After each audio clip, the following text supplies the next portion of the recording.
ప్రభు పేరట మనం చేస్తున్నాం.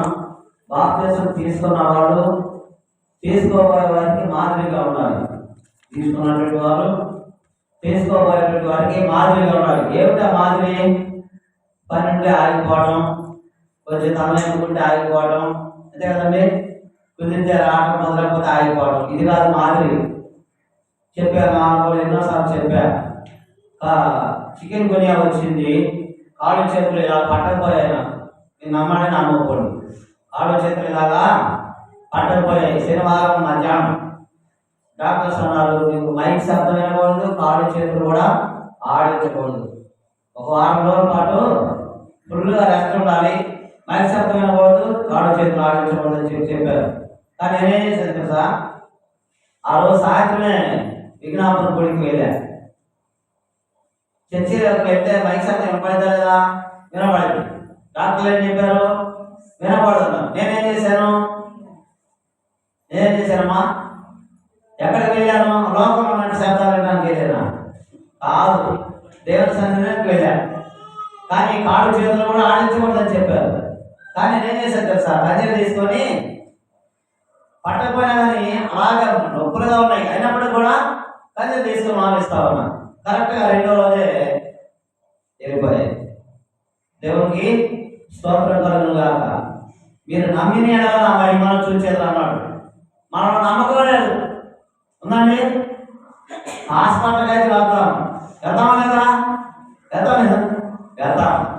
రైట్, దేవుడు నేను దీవించలేదమ్మా. ఎందుకంటే వాస్తవాన్ని ఒప్పుకుంటాం కానీ విడిచిపెట్టాం. మనం ఉన్నటువంటి వీక్నెస్ ఏంటంటే ఒప్పుకుంటాం కానీ ఆ బలహీనత నుండి మనం బయటికి రావడానికి ప్రయత్నం చేయం, విడిచిపెట్టాం అన్నమాట. అలాగే మనం బాప్తిసం తీసుకోబోయేటువంటి వారికి మాదిరికరమైనటువంటి మాదిరి ఏంటంటే ప్రతి ఆదివారం ఎన్ని పనులున్నా పక్కన పెట్టాలి. బాప్తిసం తీసుకొని ఆరాధన చేసే ప్రతి నిజమైన విశ్వాసం చేయవలసినటువంటి బాధ్యత ఏంటంటే ప్రతి ఆదివారము తప్పనిసరిగా ప్రభుత్వంలో చేయడానికి ప్రయత్నం చేయాలి. చెప్పాను ఆ అనుభవంలో. చావు బ్రతుకుల మధ్య ఉన్న, మీకు తెలుసలేదు కానీ చావు బ్రతుకుల మధ్య ఉండి కూడా వచ్చేసారు దేవుడి సన్నిధికి. ఆకూడదు. నిజంగా దేవుని ఆత్మలో ఉన్నట్లయితే ఆకూడదు అనమాట. పనులున్నా ఆగిపోతాము. అంత మాత్రం కాకుండా కొంచెం జరువు చేసిన తమకున్నా ఆగిపోతాం. ఇది కాదు మాదిరి అంటే. అలాగే ఉదయకాల సమయంలో ఆరాధన చేయవలసిన మనము ఆరాధన చేయబడిన వారికి మాదిరికరంగా ఉండాలి. ప్రభు పేరట మనం చేస్తున్నాం. అలాగే దేవుని సేవకులు దేశం అక్కడ ప్రభుత్వంలో జరిగిస్తున్న పరిచయను దేవుడు విస్తరింపజేస్తున్నాడు. మందిరం 2 మాసాల్లోనే, అంత 2 నెలల్లోనే శ్రావణకి దేవుడు ఆయన మహాప్రభుని బట్టి చిత్తంగా దేవుడే సహాయం చేయగా శ్రావణ వచ్చింది. శ్రావణ వేయాలి కాబట్టి ఆ విషయంలో మీరంతా వ్యక్తిగత ప్రాంతంలో ప్రార్థించాలని ప్రభు పేరట మనం చేస్తున్నాం. కొద్ది నిమిషాల కొత్త ధ్యానం చేసి కార్యక్రమాన్ని ముగించుకుందాం. అనేక వాక్య ధ్యానాంశ నిమిత్తమై కొత్త నిబంధనలోని లూకాసు వార్త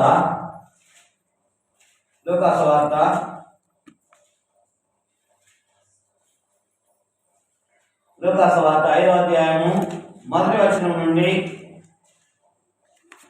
8వ వచనం వరకు. జనసమూహము దేవుని వాక్యం వినుచు ఆయన మీద పడుచుండగా ఆయన గెర్నేహతు సరస్సు తీరమును నిలిచి ఆ సరస్సు తీరమునున్న 2 దోణలను చూచెను. జాలరులు వాటిలో నుండి దిగి తమ వలలు కడుగుచుండిరి. ఆయన ఆ దోణిలో సీమోనుదైన యొక్క దోణి ఎక్కి దరి నుండి కొంచెం తోయమని అతనిని అడిగి కూర్చుండి దోణిలో నుండి జనసమూహములకు బోధించుచుండెను. ఆయన చాలించిన తరువాత, నీవు దోణిను లోతునకు నడిపించి చేపలు పట్టుటకు మీ వలలు వేయడని సీమోన్తో చెప్పగా, సీమోను, ఏలినవాడా, రాత్రంతయు మేము ప్రయాసపడితిమి గాని మాకేమీ దొరకలేదు. ఆయనను నీ మాట చొప్పున వల వేతుమని ఆయనతో చెప్పాను. వారు లాగు చేసి విస్తారమైన చేపలు పట్టిరి. అందుచేత వారి వలలు పిగిలిపోచుండగా వారు వేరొక దోణిలోనున్న తమ పాలివారు వచ్చి తమకు సహాయం చేయవలనని వారికి సంజ్ఞలు చేసిరి. వారు వచ్చి 2 దోణిలు ముడుగునట్లు నింపిరి. సీమోను పేతురు అది చూచి యేసు మోకాళ్ళ ఎదుట సాగిలపడి, ప్రభువా, నన్ను విడిచిపొమ్ము, నేను పాపాత్ముడని చెప్పాను. చాలా. అలాగే పాత నిబంధనలోని రాజుల 2వ గ్రంథము 4వ అధ్యాయము, పాత నిబంధనలోని 2వ రాజుల గ్రంథము 4వ అధ్యాయము 16వ వచనం నుంచి 18వ వచనం 17వ వచనాలు 16-17 వచనాలు. ఎలీషా మరుసటి ఏట ఈ ఋతువును నీ కౌగిటిన కుమారుడుగా నుండునని ఆమెతో అనెను. ఆమె ఆ మాట విని, దైవజనుడు అయిన నా ఏలినవాడా, అలాగూ పలకవద్దు, నీ దాసులైన నాతో అబద్ధమాడవద్దనెను. పిమ్మట ఆ స్త్రీ గర్భవతి అయి మరుసటి ఏడు ఎలీషా తనతో చెప్పిన కాలమున కుమారుని కనెను. అలాగే రోమీయులకు రాసిన పత్రిక, పౌలు గారు రోమీయులకు రాసిన పత్రిక, పౌలు గారు రోమీయులకు రాసిన పత్రిక 6వ అధ్యాయము 12-13 వచనాలు. కాబట్టి శరీర దురాశకు లోబడినట్లుగా చావునకు లోనైన మీ శరీరమందు పాపమును ఏలనీయకుడి, మరియు మీ అపరాధములను దుర్నీతి సాధనములుగా పాపమునకు అప్పగింపుకుడి. అయితే మృతుల్లో నుండి సజీవులమనుకొని మిమ్మల్ని మీరే దేవునికి అర్పించుకునుడి, మీ అవయములను నీతి సాధనములుగా దేవునికి అర్పించుడి. చాలా. అందరూ వచ్చి కలుసుకున్నట్లయితే చిన్న ప్రార్థన చేసుకుని వాక్యాన్ని ధ్యానం చేద్దాం. మౌనికులుగా ప్రేమించిందేవా, మీకు వాడని క్రీస్తు శ్రేష్టమైన శక్తి వినిపరుస్తున్నాము. వాటికి స్తుతి స్తోత్రములు స్తోత్రములు స్తోత్రాలు. ఇంట్లో దేవాపణ మీ సన్నివాసం చేయాలన్నంత క్రమంగా మర్యాదలు జరిగించి మిమ్మల్ని మీరు మహిమపరుచుకున్నందుకు విమానాలు స్తోత్రములు స్తోత్రాలు. తదుపరి భాగాన్ని దీవించి ఆశీర్వదించుకుంటుంది. మరి కొన్ని చీరుగా దేవాన్ని మరుగుపరిచి మీ పరిశుద్ధాత్మతో ఇంటికి మా అందరి జీవితాలకు, మా ఆధ్యాత్మిక జీవితాలకు, మా భక్తి జీవితాలకే మాట్లాడే అవసరమంలో మీరే మాట్లాడు. మీరు మాతో నాతో ప్రతి ఒక్కరితో తేటగా మాట్లాడి హెచ్చరించి ఆదరించి కృపి మిమ్మల్ని మీరు మహిమపరచుకోలేని వాక్యమైన యేసుప్రభువుకి శ్రేష్టమైన నామమున ఎనిమిదమై వేడుకొనుచున్నాము తండ్రి. ఆమేన్. చదువుకున్న లేఖన భాగం నుండి లూకాసు వార్త 5వ అధ్యాయము 1వ వచనం నుంచి 8వ వచనం వరకు నేను చదువుతున్న గమనించండి. జన సమూహము దేవుని వాక్యం నుంచి ఆయన మీద పడుచుండగా ఆయన గెన్నెసరతు సరస్సు తీరమున నిలిచి ఆ సరస్సు తీరమున 2 దేవులను చూచెను. జాలరులు వాటిలో నుండి దిగి తమ వలలో కడుక్కొనుచుండిరి. ఆయన ధోనిలో సీమోనుదైన ఒక ధోని ఎక్కి దాని నుండి కొంచెం త్రోయమని అతను అడిగి కూర్చుండి ధోనిలో నుండి జన సమూహములకు బోధించుండెను. ఆయన బోధించిన సాధించిన తరువాత ఆయన ధోనిను లోతునకు నడిపించి చేపలు పట్టుటకు మీ వలలు వేయలేని సీమోనుతో చెప్పగా, సీమోను, ఏరినవాడా, రాత్రంతా మేము ప్రయాసపడుతుంది కానీ మాకేమీ దొరకలేదు, అయినా నీ మాట చొప్పున వలలు వేయమని ఆయనతో చెప్పాను. దేవుడి వాక్య భాగమును మన వెలిగిలో ఆశీర్వదించును గాక. యేసు ప్రభువారి నామమునకు మహిమ కలుగును గాక. పిల్లలకి మనం గమనించినట్లయితే జన సమూహములు దేవుని వాక్యమును వినుచు ఆయన మీద పడుచుండగా ఆయన గెన్నె సరస్సు తీరము నిలిచి ఆ సరస్సు తీరమున్న 2 ధోనిలను చూచెను. సరస్సు అనగా నది ఒడ్డున ఉన్నటువంటి ఆ 2 ధోనిలను చూచాడు. అయితే 2 ధోనిలో సీమోను ధోని అనేటువంటి ధోని ఎక్కి ఏం చెప్పాడు అన్న మాట చూడండి. ఆ సీమోను యొక్క ధోని ఎక్కి దాని నుండి కొంచెం త్రోయమని అతను అడిగి కూర్చుండి ధోని నుండి జన సమూహములకు బోధించుండెను. ఆయన బోధించడం సాధించిన తర్వాత నీవు ధోనిను లోతును నడిపించి చేపలు పట్టుకు మీరు వలలు వేయడని సీమోనుతో చెప్పగా, రాత్రి ఉదయకాలం మనం గమనించినట్లయితే సీమోను పేతురు యోహానులు యేసుప్రభువారి యొక్క శిష్యులలో ఎక్కువగా యేసుప్రభువారిని వెంబడించిన వాళ్ళు 3 వ్యక్తులు ఉన్నారు. ఎవరెవరు వాళ్ళు? సీమోను పేతురు, యోహాను, యాకోబు. వీరు 3 యేసుప్రభువారితో ఎక్కువగా సన్నిహితంగా ఉన్నటువంటి వాళ్ళు. అయితే ఈ పేతురు యోహానులు ఏం చేశారంటే వలలో వేసి నది తీరాన వాళ్ళు రాత్రంతా కష్టపడ్డారు. కానీ వల వేసి రాత్రంతా ఆ నదిలో ప్రయాసపడ్డారు.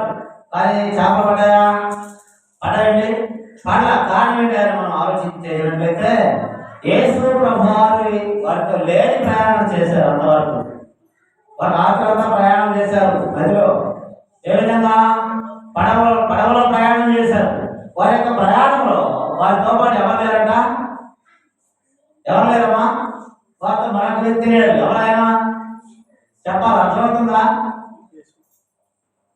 సీమోను పేతురుతోటి ధోనిలో రాత్రంతా వారు పేతురు యోహాను చేపలు పట్టడానికి వెళ్ళారు.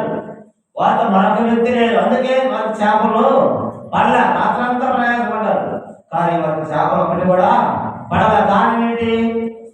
అంతవరకు కూడా యేసు ప్రభువారు లేని ప్రయాణం చేశారు వారు. ఎంత కదండి? యేసు ప్రభువారు లేని ప్రయాణం ఎంతసేపు చేసినా శూన్యమే. ఎంత ప్రయాసపడ్డా శూన్యమే. మనం ఎంత ప్రయాసపడ్డా మనకి ప్రయాసం అంతా కూడా వ్యర్థమవుతుంది. అలాగే ఉదయకాల సమయంలో పేతురు యోహానులు చేపలు పట్టడానికి ప్రయాసపడ్డారు కానీ రాత్రంతా ప్రయాణం చేశారు. కానీ వారి యొక్క ప్రయాణంలో యేసు ప్రభువు ఏం ప్రయాణం చేసిన కారణాన్ని బట్టి ఒక చేప కూడా పడల. అయితే మనం వాస్తవానికి ఆలోచన చేసినట్లయితే పేతురు ఆయన యొక్క వృత్తి ఏంటమ్మా? పేతురు యొక్క పని ఏంటి? చేపలు పట్టడం. చేపలు పట్టే వాళ్ళకి ఎక్కువ తెలుసా లేక మళ్ళాంటి వాళ్ళకి ఎక్కువ తెలుసా? చేపలు పట్టడం జాలర్లకే ఎక్కువ తెలుసు. అవునా కదండి? ఏ టైంలో వెళ్తే చేపలు పడతాయి, ఏ రేవుకు వెళ్తే చేపలు పడతాయి, ఏ టైంలో వెళ్తే చేపలు పడతాయి, ఎక్కడ వల వేస్తే చేపలు పడతాయి అన్న విషయాలు ఎవరు తెలుస్తాయి? జాలర్లకు మాత్రమే తెలుస్తాయి. అయితే జాలరైనటువంటి ఇక పేతురికి యేసు ప్రభువు రాత్రంతా ప్రయాసపడ్డాడు. తెల్లవారు ఒక చేప కూడా పడకపోయేసరికి వాళ్ళు ఏం చేస్తున్నారంటే తెల్లవారి తమ వలలు బాగు చేసుకుంటూ ఉన్నారు. అయితే పేరా రాత్రంతా నిద్ర లేకుండా ఆలోచించండి. విసుగు వేసారి తమ వలలు బాగు చేసుకుంటూ ఉన్న సమయంలో యేసు ప్రభువు పేతురు దగ్గరకు వచ్చి, పేతురు నీ దూరం నేను ఎక్కాలి అని చెప్పి అడిగినప్పుడు ఎక్కువ అని అంటారు కానీ వద్దంటారా? ఎక్కమన్నాడు. ఎక్కి కూర్చుంటాడు కావాలనుకున్నాడు పేతురు. కానీ ఏం చేశాడు? మళ్ళా ధోనిను లోపలికి దయమన్నాడు. ఈయన బాబు ఏమైంది?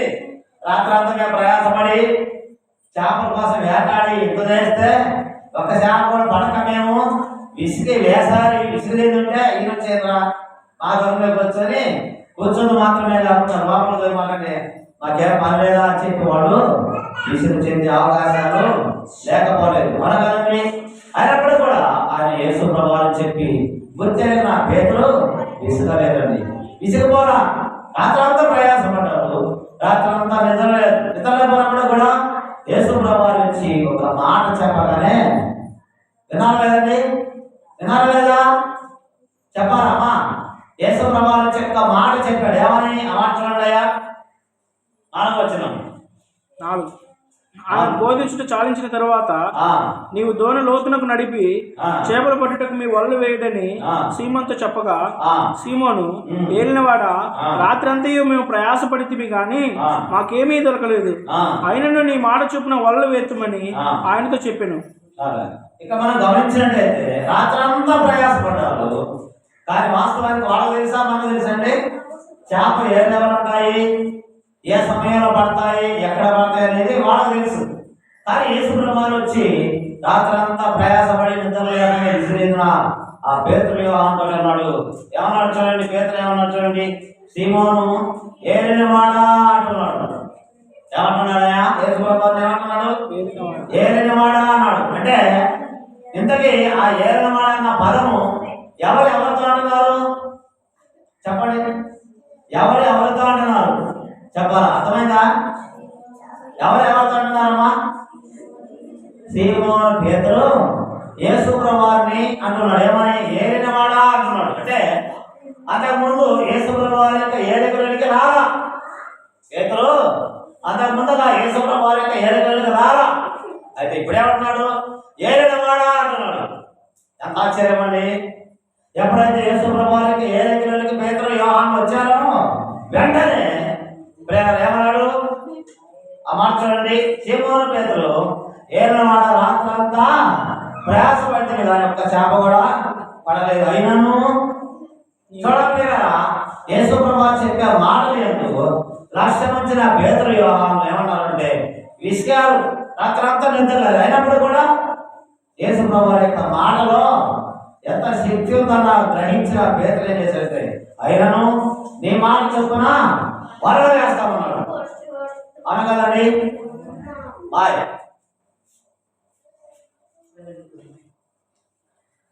ఏమన్నా చూడండి, మనం గమనించినట్లయితే రాత్రంతా ఒక్క చేప పడకపోయినా కానీ పర్వాలేదు, కానీ అయినా నీ మాట చొప్పున వరద వేస్తామన్నారు. అలాగైతే పేతురు యోహానులు యేసు ప్రభువు యొక్క మాట ప్రకారం ఏం చేశారమ్మా?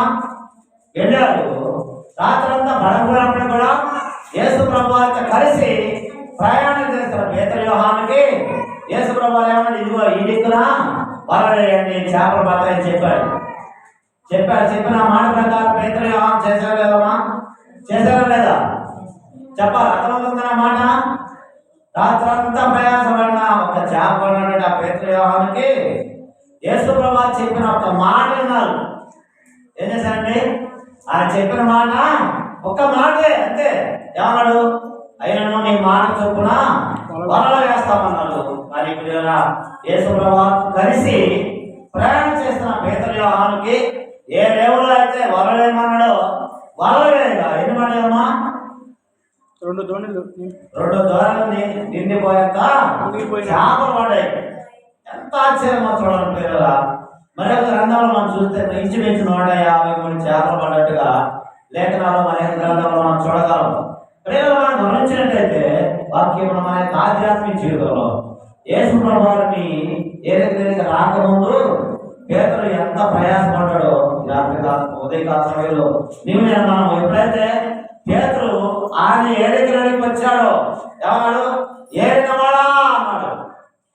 ఉదయకాల సమయంలో పేతురుని ఏరినటువంటి యేసు ప్రభువు పేతురు ఎలాగైతే యేసు ప్రభువు యొక్క ఏరికలోకి వచ్చాడో నీవు నేను మనం ఆయన ఏరికలో ఉన్నామా? మనం ఆయన ఏరేవాడిగా ఉన్నాడా, లేక ఇంకా సాతానుడి వలన ఏలుబడి చేసేవాడుగా సాతాను యొక్క ఏలుబడి కింద నీవు నేను మనం ఉన్నామా? ఈ ఉదయకాల సమయంలో మనము పరిశీలన చేసుకుందాం.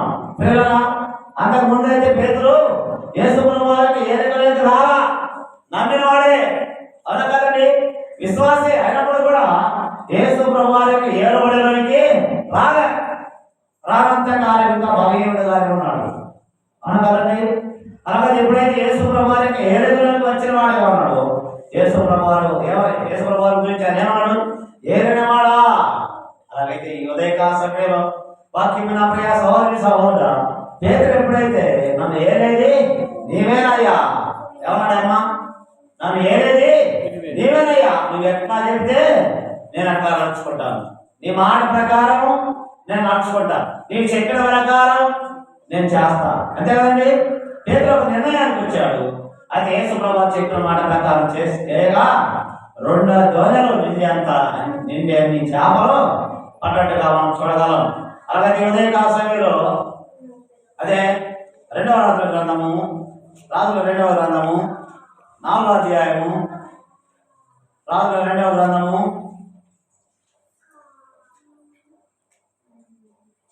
2వ రాజుల గ్రంథము 4వ అధ్యాయము 16-17 వచ్చిన ఎలీషా మరుసటి ఏట ఈ ఋతువుని నీ కవిని కుమారుడునని ఆమె మాట విని దైవజనుడు నా ఏరినవాడా అంటూ ఉంది. ఎవరమ్మా ఆ మాట చూడండి. ఏమైనా వచ్చిన ఒక దినమందు ఎలీషా షూనేము పట్టణమునకు స్త్రీ భోజనమునకు రమ్మని అతని బలవంతం చేశారు. ఏ పేరమ్మా? గనురాలు. పేరు మనం గమనించినట్లయితే ఈ గనురాలైన స్త్రీ ఆ దైవజనుడి ఎలీషాని చేర్చుకుంది.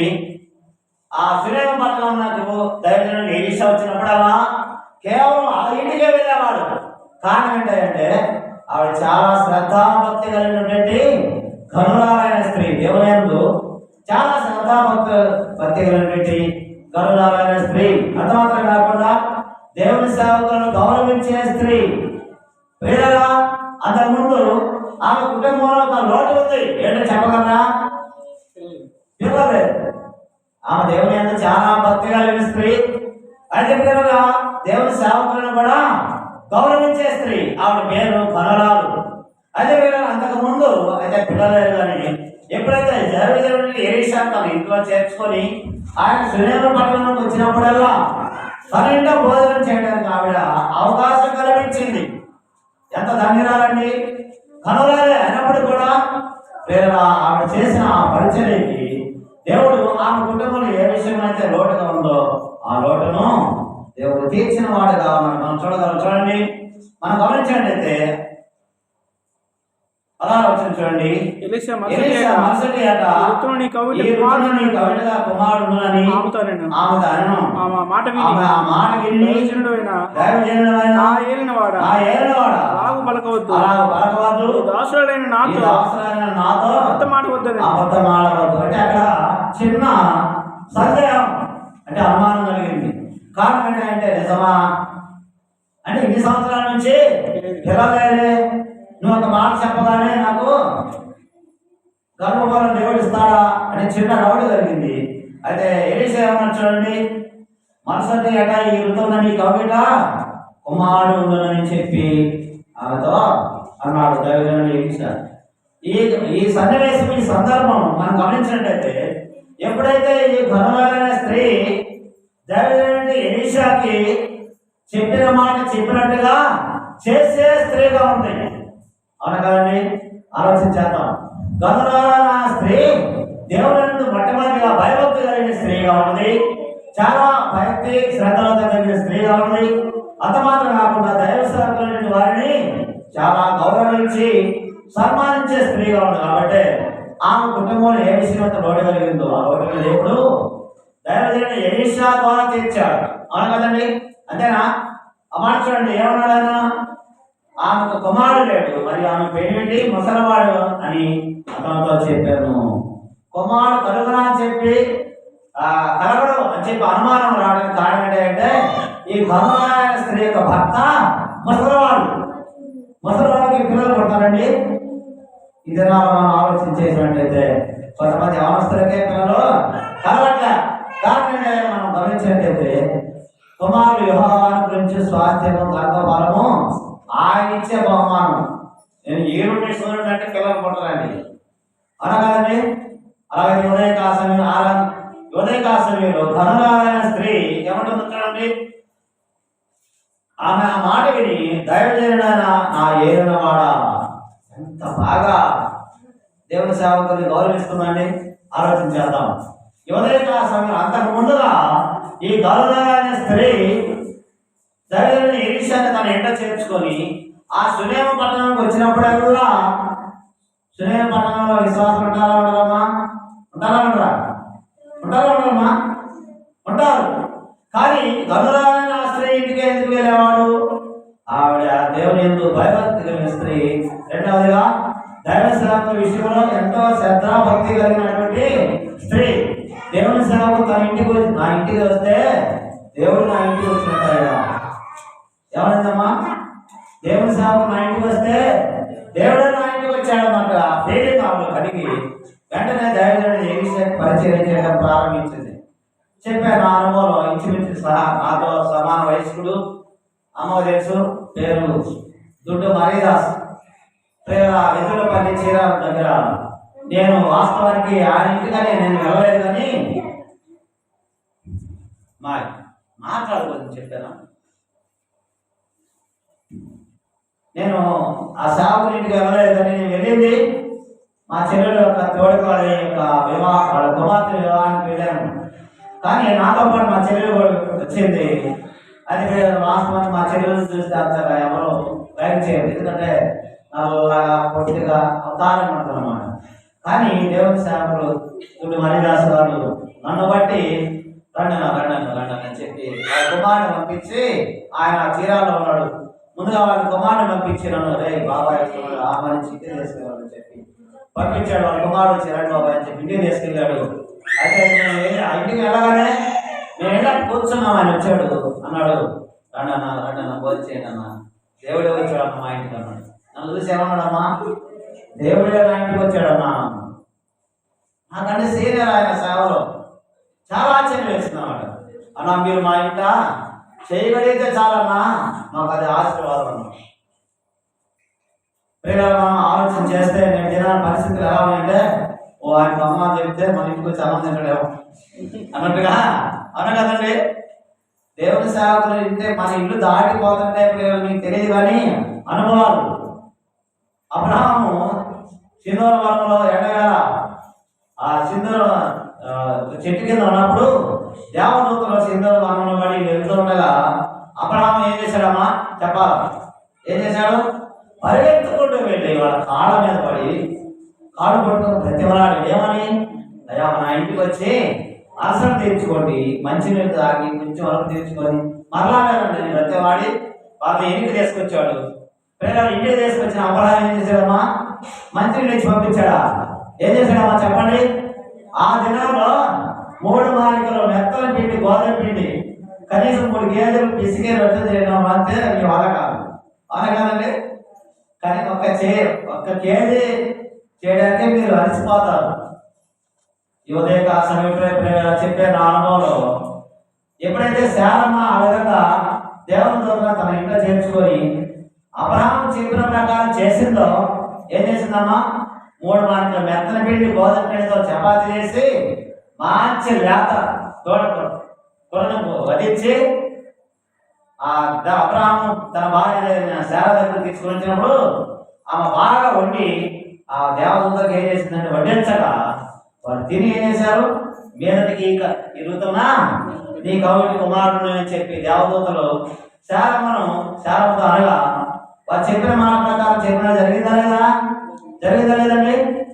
ప్రేరణ వాక్యం మన ఆధ్యాత్మిక జీవితంలో ఈ కనురాలనే స్త్రీ ఎప్పుడైతే నా ఏళ్ళవాడమే దైవజనుడా, నా ఏళ్ళవాడమే నీవు ఆ మాట అబద్ధం పలకవద్దు అని చెప్పినమాట. కానీ ఏంటంటే నా భర్త ఎలా ముసలాడు ద్వారా నేను గర్భం దాల్చగలను అని చెప్పి డౌట్ తోటి ఆవిడ ఆ మాట అనగా ఏం చేస్తున్నాడు? ఆ మాట చూడండి ప్రియులారా, ఆ మాట అనవద్దు. మరుసటి ఏట ఈ ఋతువున నీ కాబట్టి నీ కుమారుడు అని చెప్పి ఏమిషా చెప్పగా వెంటనే సౌత్రి గారికి దేవుడు ఆమెకి కుమారించినట్టుగా మనం లేఖనంలో చూడగలం. ప్రేరణ కారణం ఏంటంటే మనం ఆలోచన చేసినట్టయితే గనురాలైన స్త్రీ ఆమె యొక్క భక్తి జీవితంలో దేవుని ముందు భయభక్తి కలిగిన స్త్రీగా ఉంది. అంత మాత్రం కాకుండా దేవుని సేవకులైన దైవజనులను తన ఇంట చేర్చుకొని ఆతిథ్యం ఇచ్చిన స్త్రీగా ఉంది. అవును కదండి? అవును కదా? ఎలా రండి సార్ రండి పాస్టర్ అని చెప్పి మంచిగా ఇచ్చి పంపించిందా? సునేమ పట్టణంలో ఏలిషా వచ్చినప్పుడల్లా ఆమె ఇంట బస చేయొచ్చు వచ్చినట్టుగా మనం లేఖనాలను చూడగలం. చివరిగా ఒక మాట మనం ధ్యానం చేసుకొని ముగించుకుందాం. రోగిలకు రాసిన పత్రిక, పౌలు గారు రోగిలకు రాసిన పత్రిక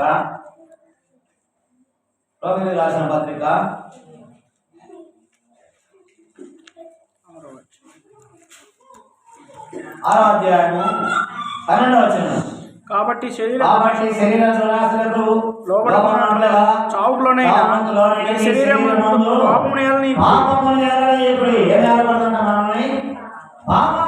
జాగ్రత్త సమా యువదయదాసన వాక్యం మన యొక్క ఆధ్యాత్మిక జీవితంలో పాపం అనగా శరీర సమానంగా శరీరం కలిస్తే పాపం కాదు. కానీ ఎప్పుడైతే దేవుని యొక్క ఆజ్ఞను నిర్లక్ష్యం చేస్తామో ఇది కూడా పాపమే, చేర్చలేదు.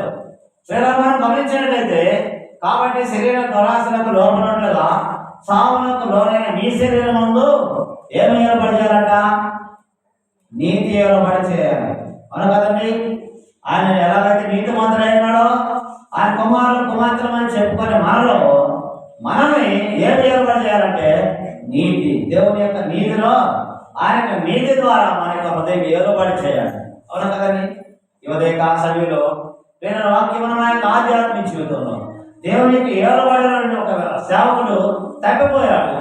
తదుపరి దాని యొక్క పరిణామం చాలా నష్టాన్ని చూడవలసి వచ్చింది. ఎవరంటే కీర్తనాకారుడైన దావీదు దేవునికి ఏర్పడిన నుంచి ఒక గడి అట్లా తప్పిపోయాడు. ఏమైపోయిందండి? తన కుమారుడి అబ్షాలోము తండ్రి యొక్క ఏర్పడి నుంచి పక్కకు జరిగాడు. ఏమైపోయింది కదా చెప్పే మా అనుభవంలో పోయిసారి చెప్తూ వచ్చా. మన యొక్క మహిళ క్రిస్టియన్ కాలంలో చాలా దరిద్రంగా ఉంది. మీరేమనుకోండి, చాలా దరిద్రమైన కారణం ఏంటంటే మనం యేసు ప్రభువు యొక్క ఏలుబడిలో లేము. ఉన్నామా? చెప్పండి మనస్ఫూర్తిగా. ఉన్నామండి? మనం ఎప్పుడైతే ఆయన యొక్క ఏలుబడిలోనికి పేతురు యోహాను ఎప్పుడైతే యేసు ప్రభువు యొక్క ఏలుబడిలోనికి వచ్చారో, యేసు ప్రభువు చెప్పిన మాట ప్రకారం చేశారో సమస్తం వారి వశమైపోయింది. అవునా కదండి? జరిగిందా లేదా? కార్యం జరిగిందా లేదండి?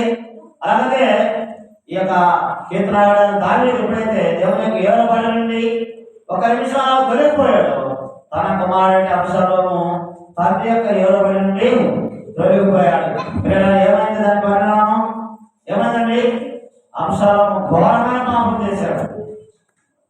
అబ్షాలోము ఘోరమైన పాపం చేశాడు. దాని యొక్క పరిణామం ఏమైందంటే అబ్షాలోము దేవుడు శత్రువుల చేతికి అప్పగించగా ఏమైపోయింది? అధికారులు కొనుక్కొని నడిమిత్రులకు చాలా సౌందర్యం కలిగినటువంటి వాడు అబ్షాలోము. చాలా అందగాడు. లేదా దావీదు యొక్క కుమారుడు అబ్షాలోము దేవుడు దావీదు ప్రేమించినట్టు వారికి వేరే కుమారుడు ఎవరిని అంతగా ప్రేమించగా, కానీ ఎంతగా ప్రేమించిన ఈ అబ్షాలోము దావీదు ఎలాగైతే దేవుని యొక్క ఏలుబడి నుంచి కొంచెం తొలగిపోయిన వాడుకున్నాడో, తండ్రి అయిన దావీదు యొక్క ఏలుబడి నుండి అబ్షాలోము కూడా తొలగిపోయాడు. పాపం చేయడానికి కారణమయ్యాడు. జాగ్రత్త సమా. ఎప్పుడైతే దేవుని యొక్క ఏలుబడిలోనికి రాకుండా నేను మన యొక్క ఏలుబడిలోనికి సాతానికి ఏలుబడిలో ఉంటామో మన మాట ఎవరు వినరు. మన భర్తలు వినరు, మన కుమారులు వినరు, మన కుమార్తెలు కూడా వినరు. ఎప్పుడు సాతాని యొక్క ఏలుబడి కింద ఉన్నంతసేపు కూడా మన భర్తలు మన మాట వినరు, మన పిల్లలు కూడా మన మాట వినరు. చెప్పాను, ఆరోసారి చెప్పాను. నేను ఒక సహోదరికి వాక్యాలు చాటి కొనుక్కొని కీచైలు తీసుకొని వచ్చాను. సాయంత్రం 4 గంటలకు చర్చి దగ్గర రాగా పిల్లలు అంతా కనీసం 12-15 సంవత్సరాలు, 12 నుండి 15 సంవత్సరాల వయసు కలిగిన యవనస్తులు చర్చి దగ్గర పేకాట ఆడుతున్నారండి. నా కింద తలుచుకుంటే ఒలుగు పుట్టింది. అంత మాత్రం కాకుండా అమ్మ ఎదురుగానే 14-15 చిన్నపిల్లలు, అది అంత వయసు పిల్లలు నా దగ్గరకు వచ్చి పాత్ర మేము సినిమాకి వెళ్తున్నాం. ఎక్కడికి వెళ్ళాలంటమ్మా? సిగ్గులేదు అలాంటి పిల్లలు కట్టడానికి. సిగ్గుపడాలి. కారణం ఏంటంటే మనం దేవుని యొక్క ఏలుబడి కింద మనమలేము. ఉన్నామా? ఆలోచించేద్దాం. ఎప్పుడైతే దేవుని యొక్క పేతురు యోహాను ఎప్పుడైతే యేసు ప్రభువు యొక్క ఏలికలోకి వచ్చారో, యేసు ప్రభువు చెప్పిన మాట ప్రకారం చేశారో విస్తారమైన చేపలు పడ్డాయి. వెంటనే ఆ సన్నివేశం చూసిన పేతురు ఏమన్నాడు?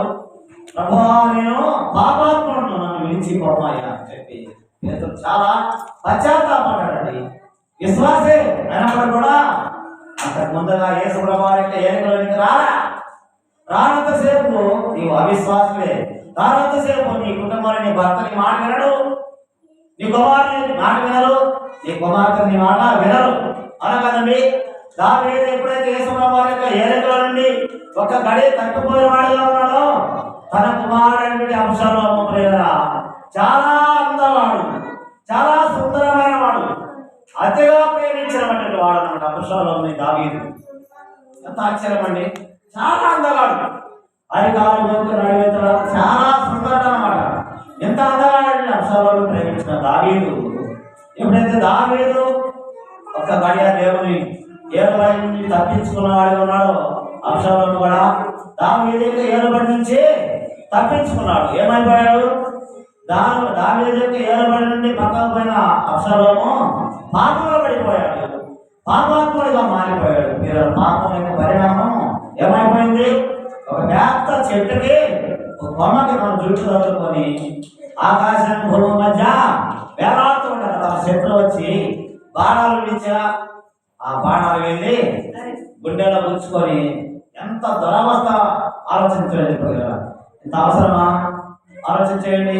అలాగే ఉదయ సమయంలో వాక్యంలో ప్రియ సహోదరి సహోదరుడా, నేను మనము దేవుని యొక్క ఏలుబడిలోనికి రానంతసేపు నీ భర్తని మాట వినడు, నీ పిల్లలు నీ మాట వినరు. జాగ్రత్త. అసలు నాకు చాలా భయం వేసింది, ఒలిగిపోయా. ఆ చిన్నపిల్లలు ఏంటి చీమకుర్తి సినిమానికి వెళ్ళడానికి దేవుని సన్నిధికి వచ్చి ప్రార్థన నేర్చుకోవడానికి వచ్చారు. ఎందుకు వచ్చారమ్మా? సిగ్గులేదు, సిగ్గుపడాలి.